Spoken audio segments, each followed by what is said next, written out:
The smell of grandmother's kitchen lingers in the yellowed pages of old cookbooks. These forgotten recipes tell stories of hard times when families stretched every penny and used creativity to fight hunger. Today, we journey through 25 poor man meals that fed generations during the Great Depression, wartime rationing, and economic struggles. These aren't just recipes. They're survival stories passed down through families who knew that with enough ingenuity, no one would go hungry. Creamed chipped beef on toast. Military men knew it by a colorful name, SOS, or on a shingle. Back home, mothers served it to hungry children without the crude nickname. Simple dried beef sliced paper thin, swimming in white sauce over toast. During the Depression and both World Wars, dried beef kept without refrigeration and stretched to feed many mouths. The recipe couldn't be simpler. Melt butter in a pan, stir in flour to make a roux. Add milk slowly until it thickens, then toss in chipped beef. The salty meat flavored the entire dish, while the creamy sauce turned a few slices of beef into a meal that could feed a family. Served over toasted stale bread, it became dinner for pennies. Grandmothers would rinse the beef first to remove some salt, a trick learned from necessity when hypertension became a concern. Modern palates might find it too salty, but during harder times, salt preserved what precious protein families could afford. Pea soup with dumplings.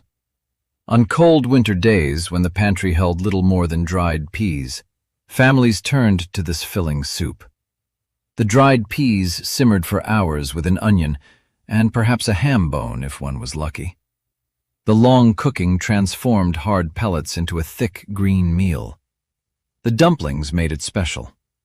Simple balls of flour, salt, and water dropped into the simmering pot. They puffed up, soaking in the flavor of the soup below.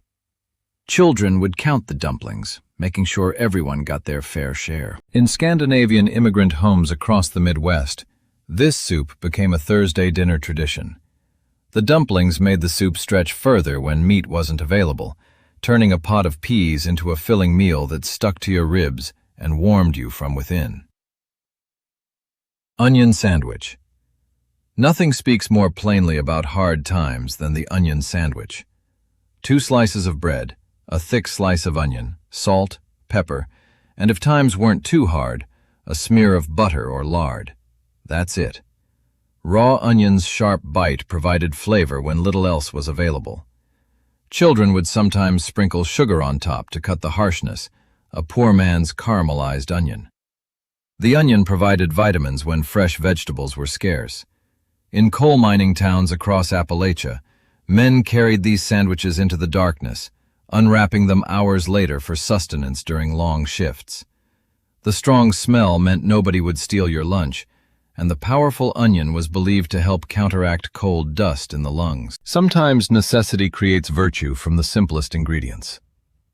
Water pie. Perhaps no recipe better captures ingenuity in the face of scarcity than water pie. This Depression-era dessert starts with an empty pie crust. Then you pour in water, sugar, flour, butter, and vanilla.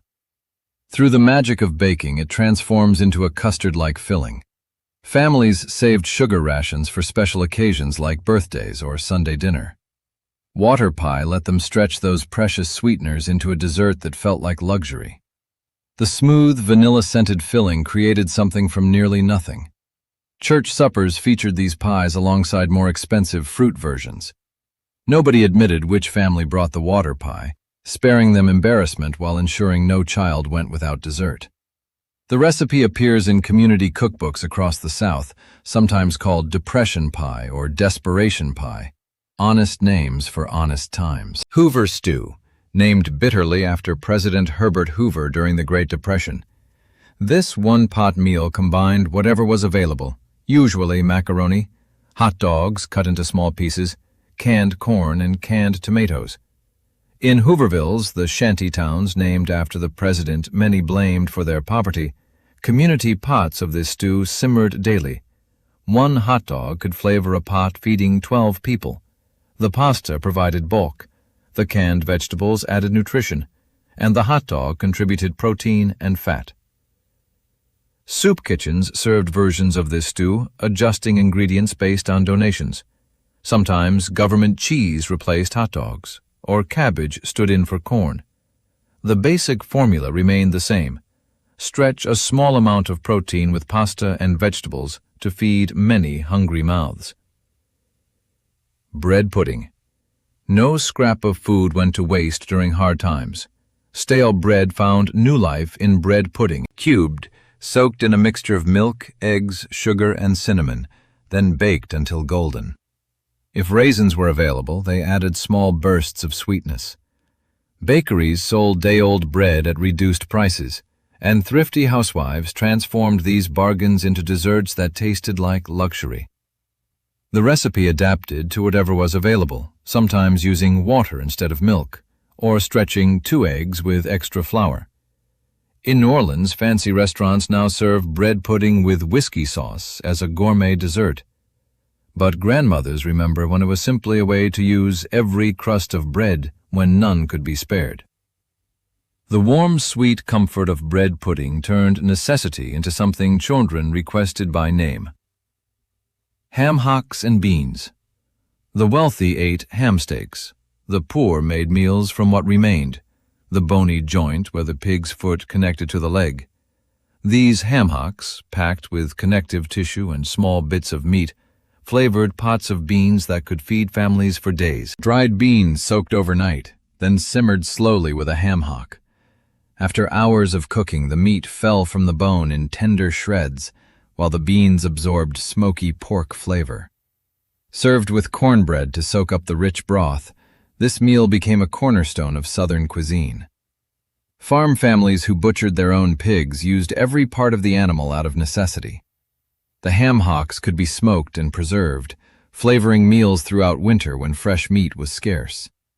Today, chefs rediscover this humble cut for artisanal soups. But for generations, it simply meant survival. Rabbit stew. When the garden failed and the pantry emptied, men took shotguns into fields and forests. Wild rabbit provided free protein for rural families willing to hunt. The lean meat required slow cooking to become tender. Rabbit stew combined this foraged meat with root vegetables, carrots, potatoes, onions, whatever grew in backyard gardens. The rabbit stretched further in stew form than roasted whole. Every bit of flavor leached into the broth, which soaked into dumplings dropped on top. During World War II, when meat rationing limited beef and pork, government pamphlets encouraged rabbit raising in victory gardens. Domestic rabbits converted garden scraps and weeds into protein. Children learned early not to name these animals. They weren't pets, but survival. Pinto bean sandwiches. When lunch meat became an unaffordable luxury, cold pinto beans replaced it between bread slices. Leftover from dinner the night before, these beans provided protein and filled empty stomachs. Mashed slightly with a fork and mixed with chopped onion and a dash of vinegar, the beans gained flavor that made the sandwich more than mere sustenance. Sometimes a thin scraping of mustard added tang when little else brightened meals. In coal mining communities and textile mill towns, these sandwiches appeared in lunch pails and children's school bags. The bread came from oven-filling baking days, when preparing 7 or more loaves all at once saved precious fuel. The sandwiches represented parents' determination that their children wouldn't go hungry, no matter how tight money became.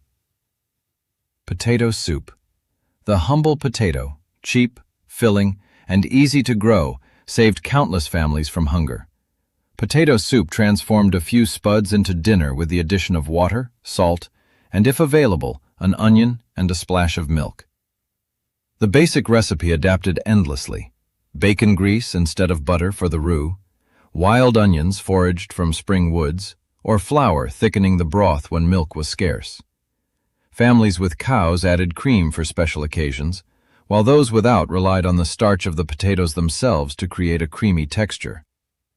In Irish immigrant communities, this soup carried memories of old country famines, when potatoes meant life itself. Generations later, potato soup still appears on tables when budgets tighten or cold weather calls for comfort. The simplicity masks its importance. a meal that prevented starvation with ingredients anyone could afford. Corn cob jelly. After kernels were removed for dinner, corn cob still contained sweetness and flavor. Thrifty households extracted this last bit of goodness by boiling the cobs to create a sweet liquid that, when combined with sugar and pectin, became a delicate, honey-colored jelly. The flavor defied easy description, subtly corn-like, but with floral notes similar to honey. Spread on biscuits or cornbread, it provided sweetness when sugar was rationed. During World War II, when sugar stamps limited purchases, this jelly stretched sweetener further than most recipes. Farm families developed this technique generations before industrialized food systems. The recipe appears in handwritten cookbooks passed through families, sometimes with notes indicating which variety of corn produced the best flavor. Modern foraging cookbooks have rediscovered this technique, rebranding it as artisanal rather than acknowledging its roots in genuine need. Garbage soup. Despite its unappetizing name, garbage soup represented remarkable resourcefulness. Nothing edible entered the actual garbage. Instead, vegetable peels, meat bones, wilted greens, and aging root vegetables simmered together in water with salt and pepper. The soup pot lived on the back of the stove, with new additions joining the broth daily. Potato water, the liquid from cooking pasta, even the juice from canned vegetables enriched the ever-changing meal. Each night the family ate whatever version existed, knowing tomorrow's might taste completely different. Thrifty cooks strained the finished broth through cheesecloth for clarity. The resulting soup, with perhaps a handful of rice or barley added for substance, provided vitamins and flavor when fresh food was unavailable. One Depression-era cookbook called it perpetual soup, a gentler name for survival in liquid form. Vinegar pie. When fruit became too expensive or out of season, vinegar provided the tangy flavor normally supplied by lemons or apples. This desperation dessert combined vinegar, sugar, eggs, butter, and spices to create a sweet tart filling inside a simple crust. The chemical reaction between vinegar and baking soda created a light texture similar to more expensive fruit pies. Cinnamon and nutmeg disguised the vinegar's harshness, while sugar transformed it into an almost lemon-like brightness. Church socials during hard times featured rows of these golden pies alongside the more traditional apple and cherry versions.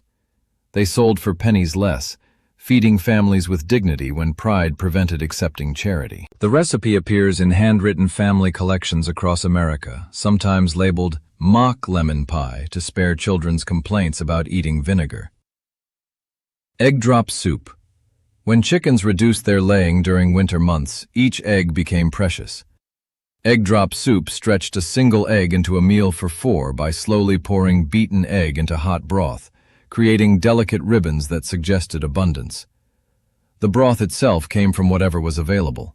Chicken feet and backs simmered with an onion perhaps, or simply bouillon cubes dissolved in water when times were hardest. A handful of green onions added color and vitamins if the garden offered them. Chinese immigrants brought this technique to America, where it merged with Depression-era thrift.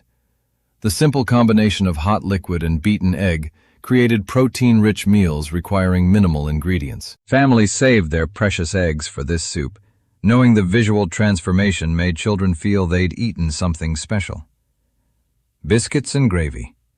Southern kitchens turned flour, lard, and milk into filling meals through the magic of biscuits and gravy.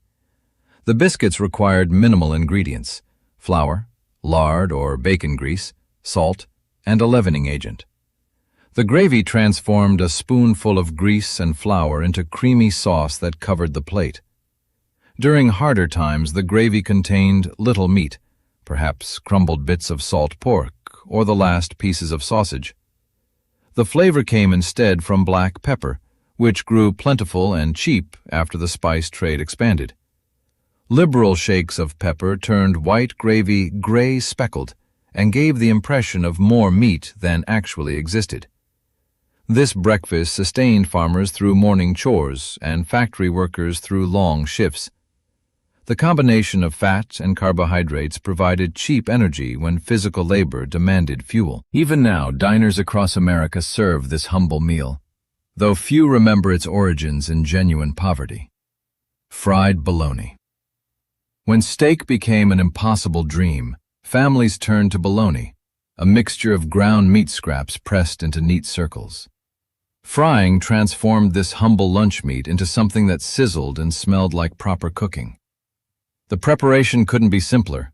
Cut a single slice into the edge to prevent curling, then fry until the edges crisped and the center bubbled.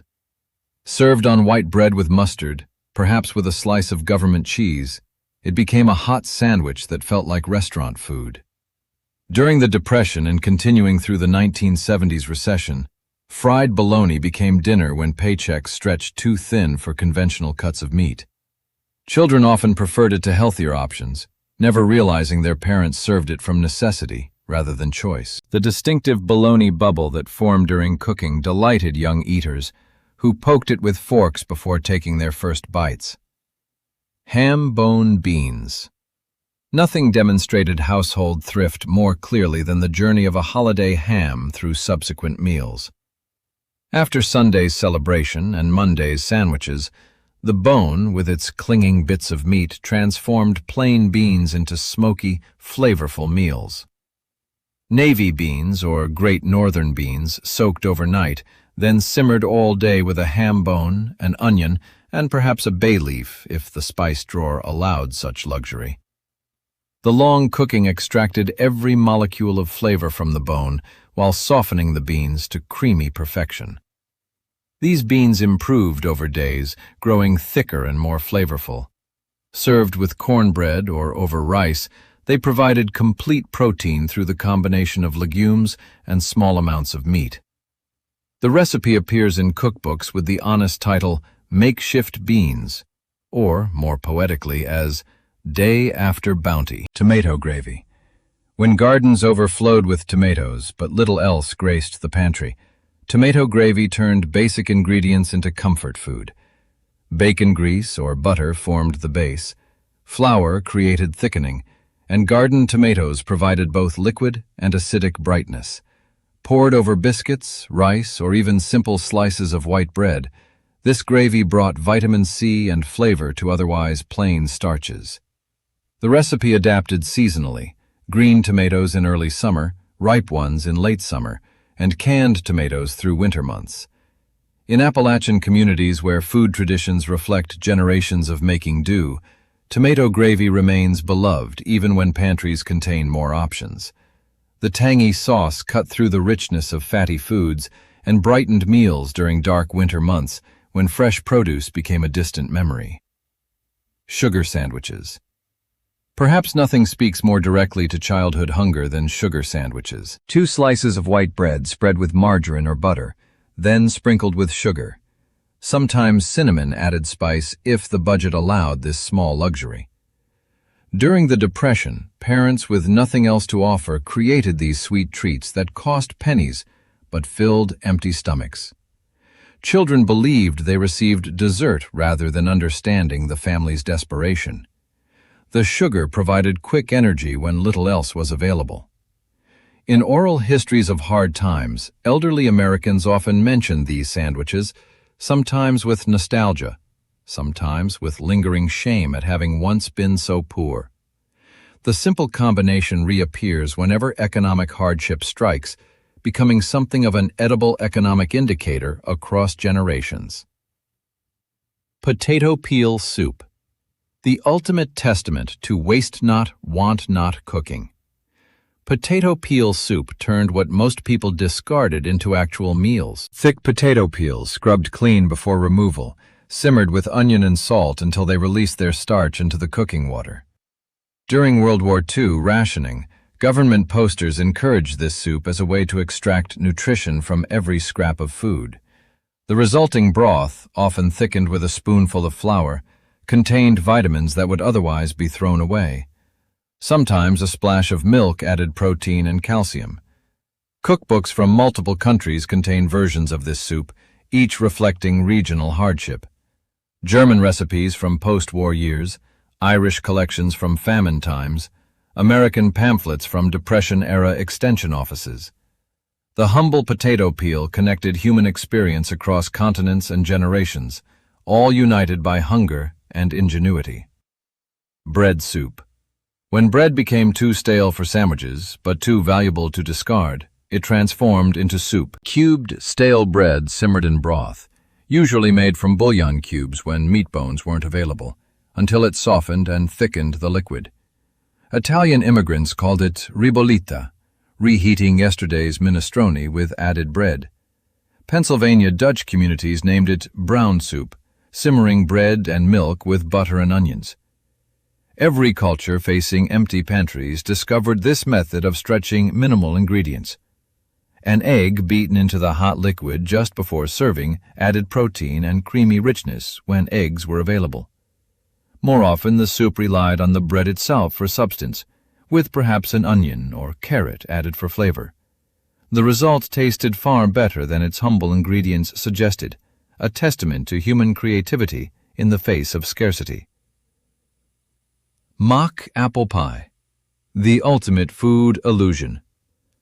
Mock apple pie contained no apples whatsoever. Instead, Ritz crackers or soda crackers simmered in sugar syrup with cream of tartar and lemon essence created a filling with the texture and tartness of apples. During the Dust Bowl years, when fruit orchards died and produce became prohibitively expensive, this clever fake provided the comfort of apple pie without the impossible-to-obtain fruit. The crackers softened in the syrup while cream of tartar added the necessary acidity that mimicked apples. The recipe famously appeared on Ritz cracker boxes during the 1930s, but community cookbooks contained versions dating back to pioneer days, when wagon trains moved west through areas where apples couldn't grow. The chemical magic that transformed crackers into something remarkably apple-like represented American determination to maintain normalcy even in abnormal times. Mustard sandwiches. When lunch meat became unaffordable, but children still needed school lunches, mustard sandwiches appeared in lunch pails. A thin layer of yellow mustard between two slices of bread, nothing more, provided the appearance of a normal sandwich. The sharp flavor of mustard made the absence of meat less noticeable. Children sometimes traded half their sandwich for half of another child's equally humble meal, creating variety in otherwise monotonous eating. Parents sent these knowing their inadequacy but unable to provide better. During the 1930s, school systems began lunch programs partly because teachers reported children arriving with these barely there meals or nothing at all.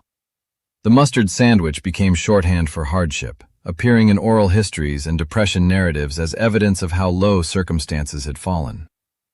Codfish gravy. Salt cod, preserved fish that required soaking before cooking, provided protein when fresh meat became unavailable.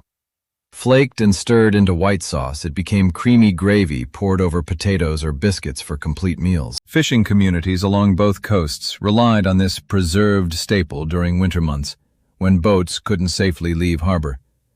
Inland, salt cod traveled well and stored indefinitely, making it insurance against hunger when other options failed. The strong flavor sometimes challenged children's palates, but hunger proved an effective seasoning. Families added chopped, hard-boiled eggs when available for extra protein and visual appeal. During Lent, Catholic families ate this gravy on Fridays, transforming religious obligation into practical thrift. Milk toast.